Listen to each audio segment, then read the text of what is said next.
Idul Adha itu dari kata id itu kembali banyak nikmat atau terulangnya nikmat-nikmat yang diberikan oleh Allah Subhanahu wa taala. Kemudian Al-Adha ini banyak yang mengatakan terkait dengan ibadah penyembelihan kurban disebut Idul Adha atau Idul Kurban. Saya cerita sedikit tentang sejarah Idul Adha. Dulu ada seorang malaikat yang menjelma sebagai manusia dan beliau ini komunikasi dengan Nabi Ibrahim. Sebelum saya cerita jauh, saya katakan juga saya ingatkan lagi bahwa cara berpikir kita sebagai mukmin itu harus berpikir awal al-khilqah. Awal kita dijadikan oleh Allah Ta'ala, yaitu Nabi Adam materinya dari tanah, nyatanya bisa jadi Nabi Adam.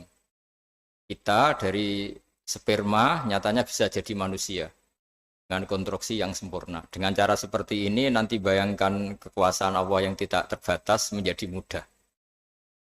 Saya teruskan, si malaikat tadi tanya ke Nabi Ibrahim, saya minta kambing kamu. Oh ya silahkan. Asal kamu melantunkan kalimat tasbih, terus dibaca tasbih, indah sekali, merdu, terus bisa minta tambahan kambing, ya. Sampai beberapa kali.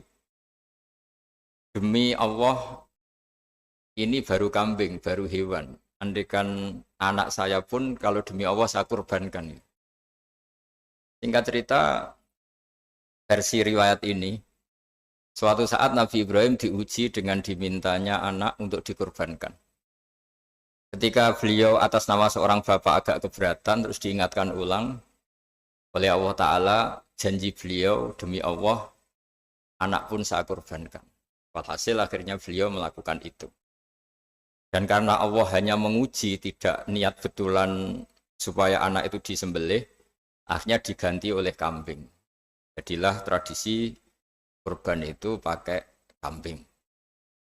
Kemudian secara fikih ada padanan-padanan yang cukup menggantikan kambing, yaitu ada sapi, ada unta, dan seterusnya, dan seterusnya.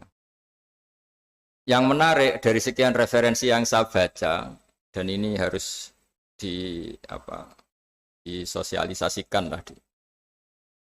Sebagian versi itu adalah bahwa Nabi Ibrahim ketika diangkat di alam malakut, di alam langit sana, itu ketemu Allah, kemudian Allah tanya, Ibrahim, banyak hamba-hambaku yang durhaka, tidak tahu saya sebagai Tuhannya. Terus kata Ibrahim, usul ya fa'amidhum, bunuh saja ya Allah. Setelah itu tanya lagi, ada yang pezina, ada yang koruptor, ada yang pokoknya dosa-dosa yang buruk sekali. Dan di semua itu Nabi Ibrahim usul, mereka hidup di bumi engkau ya Allah, makan rezekimu ya Allah, maka mereka enggak sopan sekali, enggak ngerti engkau. Terus singkat cerita minta itu diadab, siksa. Suatu saat versi referensi ini di kitab Hikam, kalau di kitab saya halaman 15 juz 2, suatu saat Nabi Ibrahim itu diminta sama Allah menyembelih Ismail. Citra ini penting sekali. Setelah disuruh menyembelih Ismail, Nabi Ibrahim komplain. Ya Allah, ini anak saya, samratu fuadi, buah hati saya, kenapa engkau seenaknya minta saya sembelih? Gitu. Gak bisa ya Allah, ini samratu fuadi, buah hati saya. Terus kata Allah, orang-orang yang durhaka yang kamu usulkan supaya saya bunuh itu hamba saya menciptakan mereka, dan saya mencintai mereka, karena itu ciptaan saya. Anda enak saja usul saya matikan, saya bunuh. Sekarang ketika Anda usul, saya tidak mikir. Kenapa ketika saya usul kamu mikir? Terus akhirnya Nabi Ibrahim mau oke ya Allah terus. Setelah itu terus semenjak itu Nabi Ibrahim itu begitu sayang sama hamba-hambanya Allah. Sehingga dari cerita yang paling masyhur ketika Abu Bakar As-Siddiq begitu lemah lembut sama hamba-hamba Allah yang lain, Nabi Muhammad mensepadankan dalam hal ini sama Nabi Ibrahim, hati kamu sehalus Ibrahim.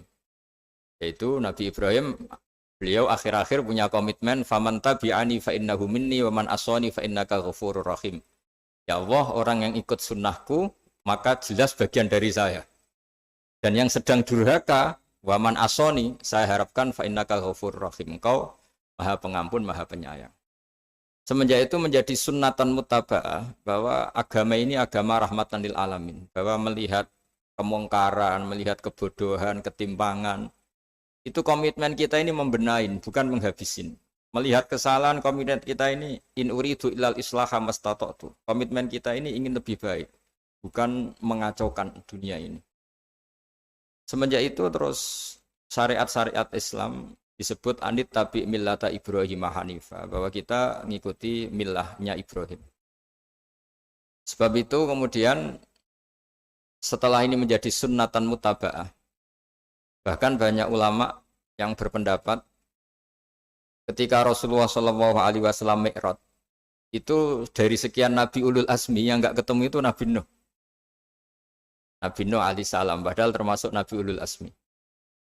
Itu banyak yang menganalisis karena Nabi Nuh itu pernah berdoa, Rabbi la tadhar alal ardi minal kafirina dayaro. Nabi Nuh adalah Nabi yang pernah cara Jawa maksudno kaumnya, mendoakan buruk sama kaumnya. Dan itu tidak manhaj, tidak metode yang Nabi Muhammad disuruh ikut metode itu. Tapi Nabi disuruh ikut manhaj atau pola sosiologi, pola dakwah atau pola sosial yang harus mengikuti Nabi Ibrahim anit tabi millata Ibrahim Hanifah. Nabi Ibrahim itu orang yang sangat lemah lembut, yang ngendikan faman tabi'ani fa innahu minni wa man asani fa innaka ghafurur rahim. Sebab itu teman-teman yang di Kanada, yang di mana-mana, kita ngikuti status ilmu hakikat. Di ilmu manusia, negara ini milik Kanada, milik Amerika, milik Eropa misalnya, atau milik mana sajalah. Tapi di status ilmu hakikat, semua itu milik Allah. Sehingga di antara ciri khas Islam adalah, kalau dulu agama-agama lain harus salat di tempat peribadatan mereka, Islam mengatakan, ju'ilat lanal ardu kulluha masjidan. Semua bumi Allah itu masjid, tempat sujud. Sehingga orang Islam, fa'enama adrokathu sholat, kamu kapan saja ketemu waktu sholat, ya sholat. Semua bumi Allah itu tempat sujud. Sehingga suatu saat sahabat yang biasa siaha, biasa hidup di perantauan, Nabi memberi nasihat, al-bilad biladullah wal ibad ibadullah, fahaitsuma asabta khairan fa'akim. Semua negara itu milik Allah, semua hamba dimanapun juga hamba Allah. Kamu di mana saja mendapatkan kebaikan, ya silahkan berdomisili di situ. Saya pernah di Korea, itu asik karena itu yang orang-orang katanya teman-teman. Saya ini di rumah itu enggak kiai, Gus. Sering di sawah, sering di Tegal. Gara-gara di Korea jadi mufti gitu. Karena enggak ada kiainya gitu. Jadi orang-orang yang enggak jadi kiai di Jawa, mungkin kalau di luar Jawa atau di luar Indonesia malah jadi kiai gitu. Artinya gini, pentingnya jadi kiai bukan menjadi gagah, itu enggak, tapi begini. Dulu bawaannya rakyat itu kan kalau ke masjid komplain, ada masjid bocor, kayak ada keran yang kurang baik. Tapi kalau sudah jadi kiai itu tahu rasanya. Betapa nata masjid itu susah, ngelola masjid itu susah, nyari imam itu juga susah, melanggengkan jamaah juga susah. Jadi pentingnya jadi kiai itu bukan gagah-gagahan jadi imam, tapi bertanggung jawab atas proses yang berjalan. Jika dulu di antara nasihat bapak saya, bapak itu termasuk orang yang nggak suka sama orang tawadhu, orang yang sopan. Dulu saya juga iskal itu janggal. Kata bapak, wong tawadhu itu apik, orang sopan itu baik. Tapi biasanya itu cara orang menghindari tanggung jawab. Disuruh jadi kiai nggak mau. Tapi kalau ada kiai salah komplain itu. Disuruh jadi menteri nggak mau, kalau ada menteri salah komplain itu. Disuruh jadi apa nggak mau. Kesannya tawadhu, tapi sebenarnya hanya menghindari tanggung jawab. Disuruh pidato nggak mau, disuruh jadi MC nggak mau. Tapi kalau ada orang salah komplain. Jika kata bapak tawaduk itu baik, asal tawaduk betul. Tapi kebanyakan nggak, tawaduk itu menghindari tanggung jawab sambil cari salahnya orang lain. Nah ini yang tawaduk yang akhirnya kurang baik. Nah teruskan, jadi Nabi Ibrahim ini panutan yang luar biasa. Beliau adalah orang yang alami sekian proses sosial, yang akhirnya diakui sebagai Khalilur Rahman, orang yang sangat dicintai Allah Ta'ala. Di antara sebab dicintainya Nabi Ibrahim adalah seperti yang dialami Nabi Adam. Nabi Adam ketika turun di bumi, itu keresahan pertama itu bukan karena kurang makanan atau kurang minuman, itu enggak. Beliau turun di bumi, mendapati bangsa yang lain, kalau dalam kitab disebut Banul Jan. Itu dia janggalnya Masya Allah. Ini orang makhluk-makhluk ini kok tidak kenal sama Allah yang menciptakannya. Kan aneh ya kalau kita hidup di Kanada terus nggak tahu PM-nya siapa, Perdana Menterinya siapa, kita hidup di Indonesia nggak tahu presidennya siapa. Itu kan aneh. Kita hidup di kampung nggak ngerti lurahnya siapa aja aneh. Ini hidup di buminya Allah kok nggak tahu Allah itu siapa. Nggak pernah menyebut Allah. Padahal harusnya yang paling dikenal pertama itu ya zat yang menciptakan kita, menciptakan langit bumi dan sebagainya. Sehingga beliau itu gerutu itu komplain. Ya Allah ini enggak fair dunia ini, engkau yang menciptakan, engkau yang memberi rezeki, kemudian mereka enggak kenal engkau. Ini kata Nabi Adam alaihissalam.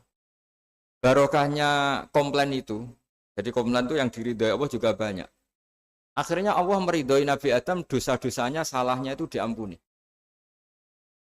Ya ukuran seorang nabi beliau dianggap salah itu diampuni karena keresahan beliau itu takut Allah nggak dikenal.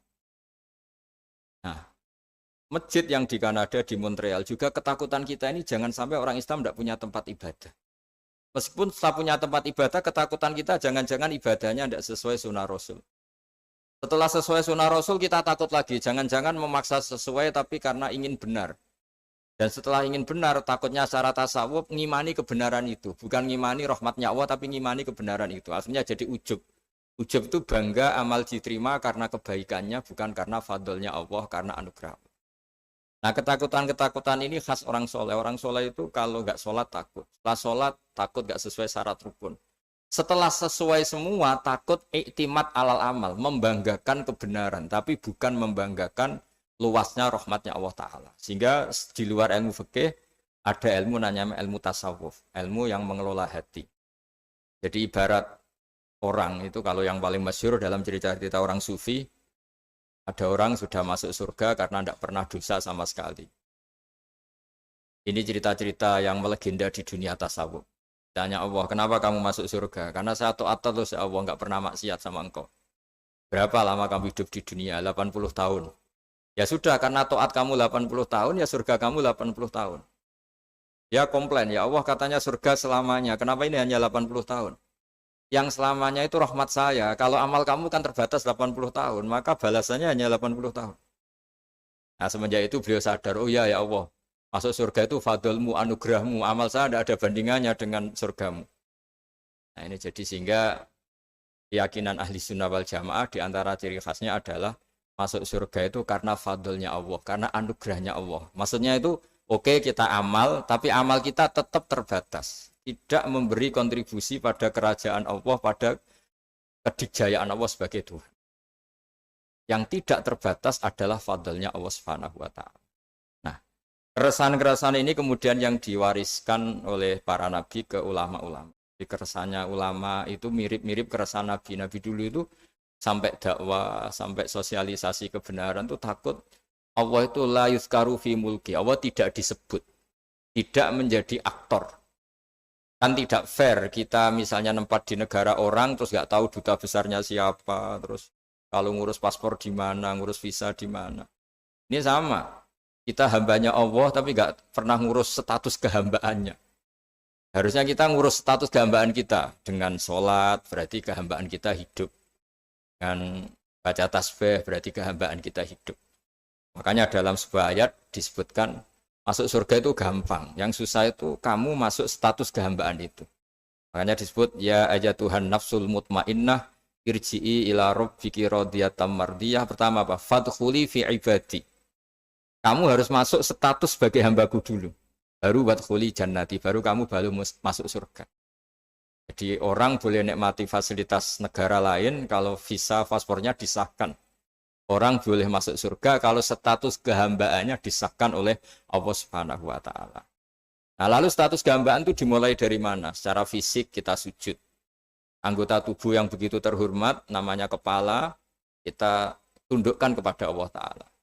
Hati kita, akal kita yang ingin menguasai dunia misalnya, ambisi itu kita kalahkan untuk hanya tunduk kepada aturan-aturan Allah Subhanahu wa Ta'ala.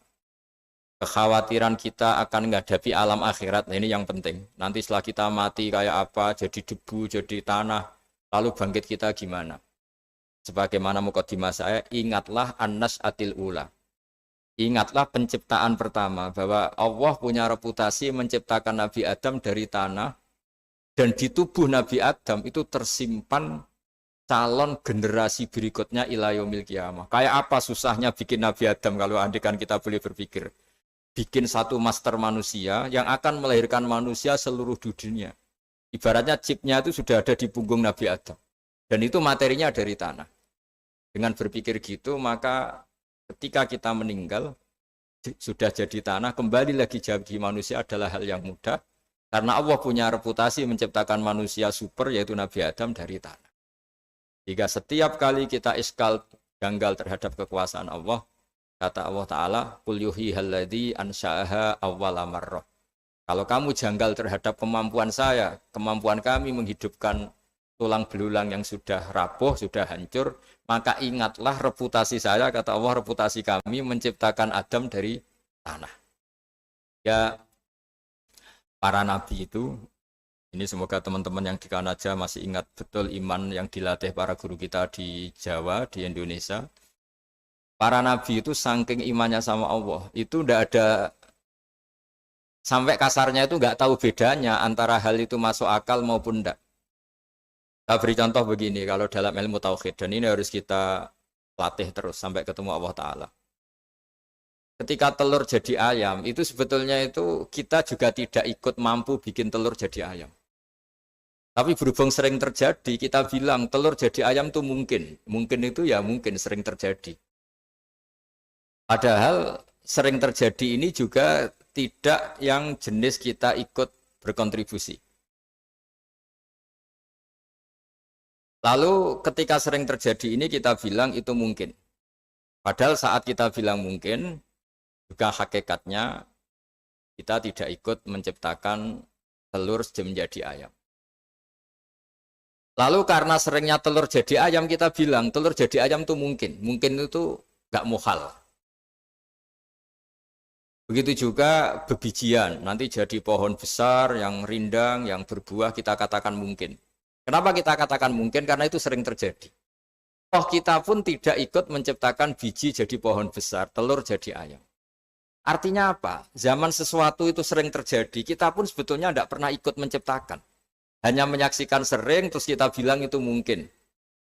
Tapi kita tidak memberi kontribusi sama sekali. Semua itu karena kudrohnya Allah, kemampuan Allah.